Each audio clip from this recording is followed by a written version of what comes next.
جو کہ کسی نے لے لی ہے. بٹ شفقت صاحب کیا ہم پھر یہ سمجھیں کہ اگر آپ لوگوں نے کل کیبنٹ کے اندر یہ گفتگو کی کہ لا منسٹری سے ایڈوائس لی جائے اس ایشو پہ، تو پہلے نہیں یہ ہوا تھا؟ پہلے لا منسٹری سے اس پہ ایڈوائس نہیں لی گئی تھی؟ بات یہ ہے کہ جمہوریت کا مطلب کیا ہے. جمہوریت کا مطلب یہ ہے، یہ تو ہمیں پاکستان تحریک انصاف ہی بتا سکتی ہے. جی آپ کو بتا رہے ہیں، بالکل بتا رہے ہیں.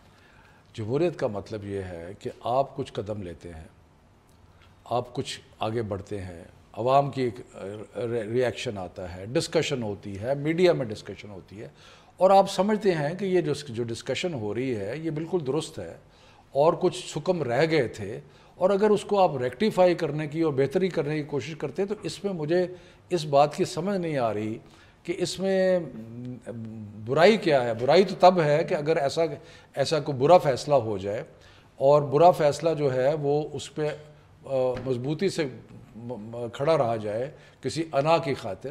تو میں عمومی بات کر رہا ہوں، یہ فیصلہ اتنا برا نہیں تھا. میں ذاتی طور پہ سمجھتا ہوں کہ اس فیصلے میں ایک سیٹلمنٹ تھی جس کے تحت بہت سارا ریونیو حکومت کو آنا تھا، لیکن ڈسکشن ہوئی کیبنٹ کی جو.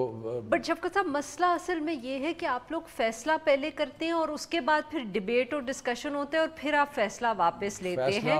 جمہوریت کے اندر کنسنسس پہلے بنتا ہے اور اس کے بعد فیصلہ کیا جاتا ہے یا قانون بنایا جاتا ہے. آپ بہتر سمجھتے ہیں جمہوریت کو ہمارے سے، لیکن سجیسشن دے رہی ہوں کہ ہم نے تو ایسے جمہوریت پڑھی تھی. یہ معاملہ کیبنٹ میں کل ڈسکس ہوا اور تفصیل سے ڈسکس ہوا. تو یہ آپ کہہ رہے ہیں کہ یہ کل ہی فیصلہ ہو گیا تھا کہ اس کو ودرا کریں گے، اس کو ری وزٹ کرنے کا فیصلہ، اس کو دوبارہ دیکھا جائے. اور ساتھ ساتھ وہ پریس کانفرنسز اور بریفنگز بھی چل رہی تھیں جس میں آپ کے ضروری تھا کہ لوگوں کو سمجھایا جائے کہ ایشو ہے کیا. ودرا کرنے کا فیصلہ کر لیا، ودرا کا فیصلہ اور اس کی جو ایگزیکٹ تھی وہ تو منسٹری آف لا نے کو کہا گیا تھا کہ اب آپ اگلا راستہ سجیسٹ کریں. ناظرین یہاں پہ لیتے ہیں ایک چھوٹا سا بریک، اور جب ہم بریک سے واپس آئیں گے تو ہم شفقت محمود صاحب سے گفتگو جاری رکھیں گے، بٹ ہم بات کریں گے ان سے ان کی اپنی منسٹری کے بارے میں. اسٹے ود اس.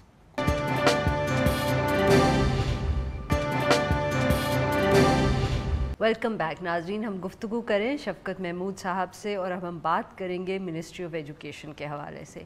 شفقت صاحب، آپ نے اب فائنلی آپ کا جو یونیفارم کریکولم ہے وہ تیار ہو گیا ہے یا ابھی بھی آپ اس کی کوئی نوک پلک درست کر رہے ہیں؟ پہلے تو یہ 1 سے 5 پہلے تو یہ سمجھیں کہ یہ ہم کرنے کیا جا رہے ہیں. یہ بہت بڑا یہ ضروری ہے سب کو پتا ہو. کرنے ہم یہ جا رہے ہیں کہ ہم سمجھتے ہیں کہ پاکستان کے اندر جو 3 مختلف نظام تعلیم کے چل رہے ہیں، مدرسہ، سرکاری اسکول اور private English medium school, which is O a level وغیرہ وغیرہ، ہم یہ سمجھتے ہیں کہ اس سے 2 قباحتیں پیدا ہو رہی ہیں. ایک قباحت یہ ہے کہ قوم کے ذہن تقسیم ہو رہے ہیں، کیونکہ نصاب جو ہے جو آپ اسکول میں پڑھتے ہیں وہ آپ کو تعلیم جو ہے ایک دنیا کو دیکھنے کا ایک طریقہ بتاتی ہے، آپ کا جس کو انگریزی میں کہتے ہیں پرسیپچول فریم ورک کریٹ کرتی ہے. تو یہ جو 3 نظام ہیں اس میں جو مختلف سوچنے کا طریقہ پیدا. دوسری بات یہ ہے کہ جو اس نظام میں کامیاب ہیں وہ لوگ ہیں، جیسے مثلا آپ ہیں جو انگریزی اسکولوں کے پڑھے ہوئے ہیں، وہ کامیاب ہیں اس نظام میں. ان کو آگے سے آپ کہاں سے پڑھے تھے؟ آپ سے ترقی بھی ملتی ہے. شفقت صاحب آپ کہاں سے پڑھے تھے؟ جی میں بھی انگریزی اسکول سے پڑھا. ٹھیک ہے، تو یہ اکنالج کرنا چاہیے کہ ہمیں زندگی میں اور اس نظام میں ایک ایڈوانٹیج ہے، اس لیے کہ ہماری کارپوریٹ زبان، ہماری سرکاری زبان، ہماری ہائر ایجوکیشن کی زبان ساری انگریزی. تو اس لیے ناانصافی بھی ہے اس میں. تو ان دونوں چیزوں کو حل کرنے کے لیے ہم نے 2 اقدامات کرنے شروع کیے ہیں. ایک قدم جو ہے وہ یہ ہے کہ ایک یکساں تعلیمی نصاب بنایا جائے. جو یکساں تعلیمی نصاب ہم بنا رہے ہیں اس کے لیے ہم نے نیشنل کریکولم کونسل بنائی ہے، جو کہ آپ سمجھیں سپرا باڈی ہے، لیکن ایک ورکنگ گروپ ہے جو لوگ روز بیٹھے ہوتے ہیں، بیٹھ کے کام کر رہے ہوتے ہیں. اور انشاءاللہ تعالیٰ کیونکہ یہ بڑا سیریس کام ہے، ہم نے سارے سلیبائی کھولے ہوئے ہیں. ہم نے ایک منٹ میں ختم کر لوں. سنگاپور کیا، فن لینڈ کیا، انگلینڈ کیا، سارے کیمبرج ساروں کو دیکھ کے ہم ایک نیا نصاب ترتیب دے رہے ہیں، جو کہ انشاءاللہ مارچ میں 1 سے 5ویں تک کا تقریباً فیصلہ جو ہے وہ ہو جائے گا. اور یہ جو ہے سارے اسکولوں میں، پاکستان کے سب اسکولوں میں نفاذ ہوگا اس کا. سو یہ ایک نئی چیز ہوگی جو ہونے والی ہے. دوسرا جب آپ یہ کہتے ہیں if I can just ask کہ یہ جو پرائیویٹ سکولز ہیں، سرکاری اسکولوں میں تو آبویسلی حکومت نے جو چیز بنائی ہے وہ امپوز ہو جائے گی، کوئی مسئلہ نہیں ہوگا. جو مدرسوں سے بھی آپ کی گفتگو چل رہی ہے اس پہ ہم بات کریں گے. تو کیا جو پرائیویٹ سکولز ہیں ان کے اوپر یہ آپ امپوز کریں گے یا آپ ان سے بات چیت کر کے ان کو کنونس کریں گے، یا کوئی ڈائیلاگ اس وقت ہو رہا ہے؟ دیکھیں آپ نے مجھے بات ختم نہیں کر، ایک تو ہم نصاب بنا رہے ہیں، صحیح.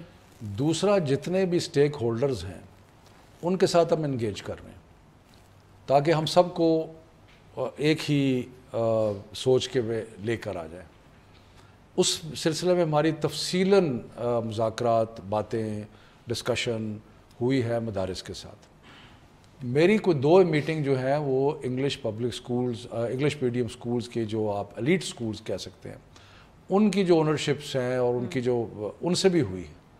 سو ہم ریچ صوبوں سے بھی ہو رہی ہے، ہم سب کو مل کے سب سے مل رہے ہیں، سب سے بات کر رہے ہیں، اور ہم نے سب کو شامل بھی کیا ہے. جو ہماری نیشنل کریکولم کونسل ہے اس میں وفاق المدارس کے لوگ بھی شامل ہیں، اس میں انگریزی میڈیم سکولوں کے جو ہیں وہ بھی شامل ہیں، اس میں سرکاری تو ہم ہیں ہی ہیں. سو جب یہ ہم اس کو ایک ترتیب دے دیں گے نصاب کو تو یہ لاگو ہوگا سب سکولوں پہ. صحیح، یہی میں this is what I was trying to get جب طے ہوں گی، اور وہ میں نے طے نہیں کرنی، کیونکہ وہ ان لوگوں نے طے کرنی ہے جو کہ اس کے ایکسپرٹس ہیں.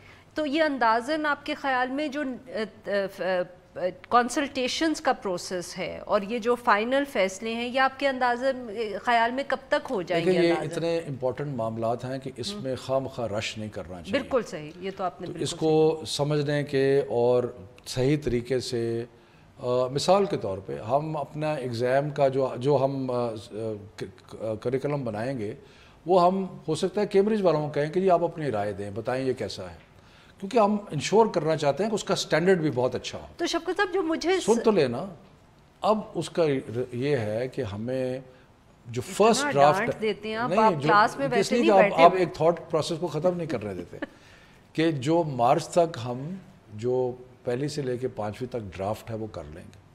اکتوبر تک ہمارا ارادہ ہے کہ ہم 8ویں تک کا نصاب جو ہے وہ کر لیں، کیونکہ اس میں یکسانیت بہت ساری ہوگی.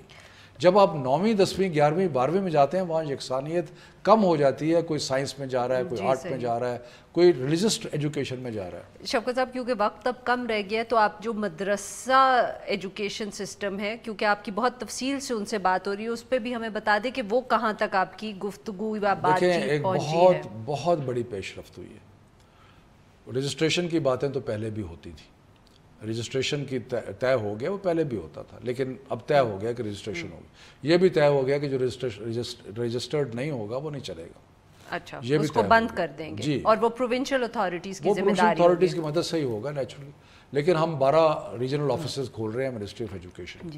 جو سب سے بڑی پیش رفت ہے یہ جو 12 ریجنل آفیسز آپ کھول رہے ہیں، this is for registration, for helping them. Teachers دینے ہیں کہیں کچھ کرنا ہے، ان کے ویزا اسٹوڈنٹس کے، بہت ساری چیزوں کے لیے. ٹھیک ہے. اس کے بعد جو نیکسٹ اسٹیپ ہے جو بہت بڑی پیش رفت ہوئی ہے وہ یہ ہے کہ جتنے اسٹوڈنٹس مدرسے میں جائیں گے، 8ویں تک تو سارا پاکستان امتحان لے رہا ہے، اب وہ مدرسے کے اسٹوڈنٹ 10ویں کا بھی اور 12ویں کا بھی امتحان لیں گے، جو کہ بورڈ کا امتحان ہوگا. یعنی کہ جو یکسانیت ہے جس کے بارے میں ہمارے کچھ لوگ، ایک خاص طبقہ یہ کہتا تھا کہ مدرسہ والے کبھی نہیں مانیں گے، وہ بالکل تیار ہیں. وہ کہتے ہیں کہ ہم اپنے بچوں کو صرف اس کو نافذ کرنے میں 4 سے 5 سال لگیں گے. اصل میں پچھلی حکومتوں کے پاس آپ نہیں تھے نا ایز ایجوکیشن منسٹر، اس لیے نہیں مانے مدرسے والے. آپ جو بھی کہنا چاہتے ہیں کہہ لیں، لیکن بہرحال تو اس سے ہوگا یہ کہ انشاءاللہ تعالی ہم جو اسکول ایجوکیشن ہے اس میں کافی حد تک یکسانیت لے آئیں گے. اب صرف ہمارے لیے چیلنج کیا ہوگا؟ ہمارے لیے چیلنج یہ ہوگا کہ جو سکولز ہیں ان کے آپس میں معیار جو ہیں ان سب کو بھی یکساں کیا جائے. دیہاتی سکول، شہری سکول، مدرسہ سکول، ایلیٹ سکول، ان سب میں اس وقت فرق بہت زیادہ ہے. ہماری کوشش ہوگی کہ وہ اس طرح ہی رہیں، اچھے رہیں، لیکن اس کے ساتھ ساتھ باقیوں کا معیار بھی بہتر ہو. بہت بہت شکریہ شفقت محمود صاحب، آپ نے ہم سے بات کی. ناظرین یہاں پہ لیں گے ایک چھوٹا سا بریک، اور جب ہم بریک سے واپس آئیں گے